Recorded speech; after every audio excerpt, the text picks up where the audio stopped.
أشهد أن لا إله إلا الله وأشهد أن محمد رسول الله. Classify the study of revelation and reasoning and articulate their boundaries. Reason had a critical role to play in the authentication of truth. That's one area. Okay. Is it true that this hadith came from the Prophet? That was not an article of faith. You don't believe a hadith by faith.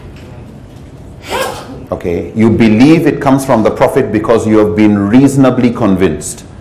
And the scholar had at least four criteria. Number one, is there a chain of narrators? They need to be convinced that when you say the Prophet said, we know exactly who got it from whom and how did we get it today. Number two, they wanted to be convinced that this was a credible chain. That the people in the chain were people that were trustworthy. Not just in their character, but in their competence.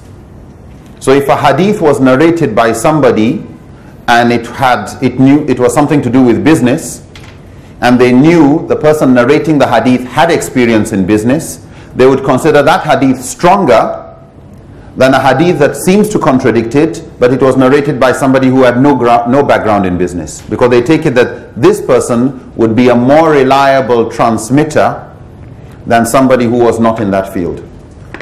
So they would look at the competence, they would look at the character. They would also look at the contents of the hadith, what they call the matan. Now, what exactly is the hadith saying? Is this the kind of thing we would expect from the Prophet?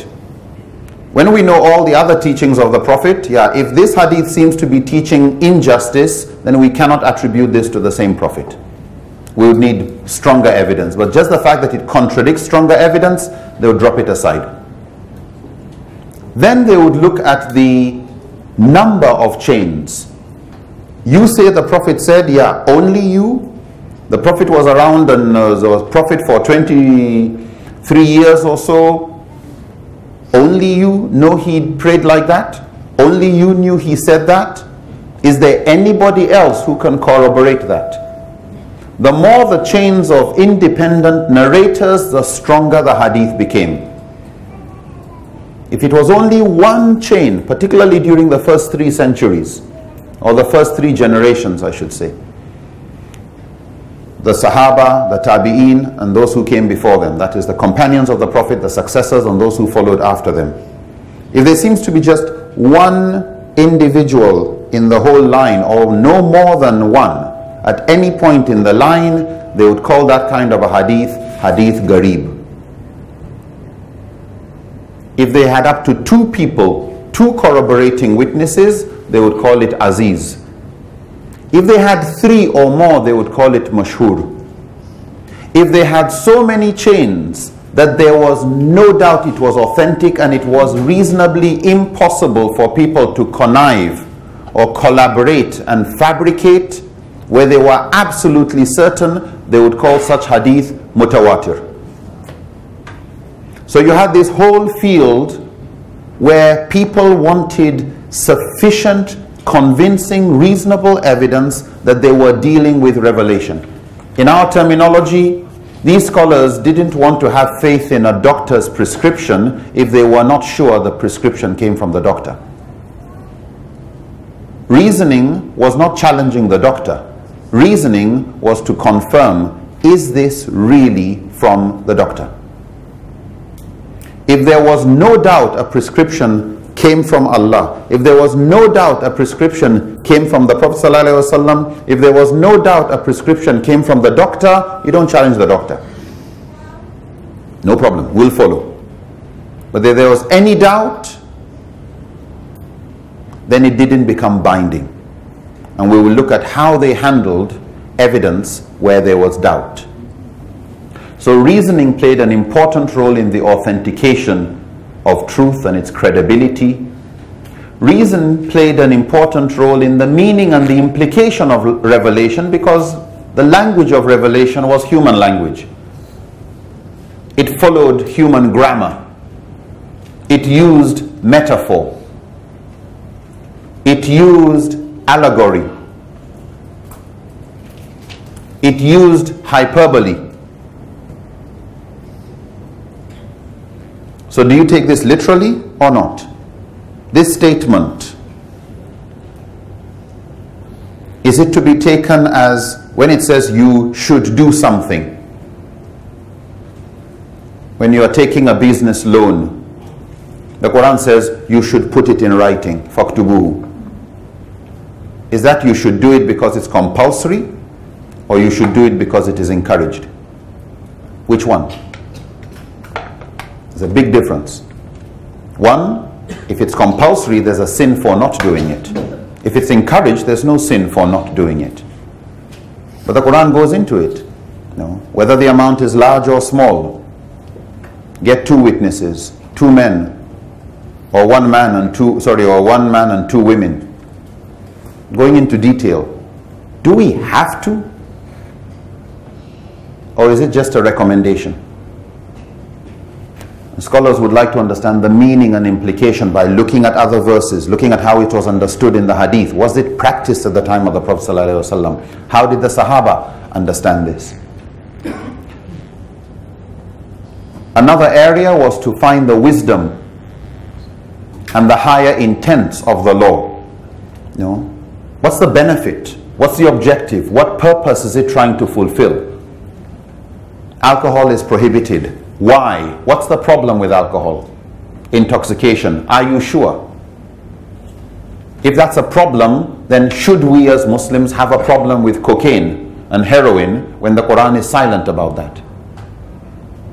So what's the wisdom behind the law? So that we know where it applies, so we know how to handle new situations, and where it doesn't apply. So those who studied that field were scholars of Maqasid Sharia. So anybody interested in knowing why does Islam say this, why, this is the books you need to look for. If you're interested in knowing how scholars handle the meaning and implication of language, of revelation, it's in Tafsir and Sharh al-Hadith. If you want, and this was important, learning the hikmah and illah, because they needed illah or reason for something for the purpose of qiyas. Okay, reasoning by analogy.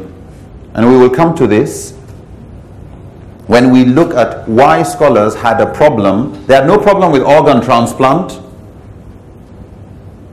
but they had the problem with transplanting testicles or ovaries because they contain genetic material, and they are not comfortable with that. They didn't have a big problem with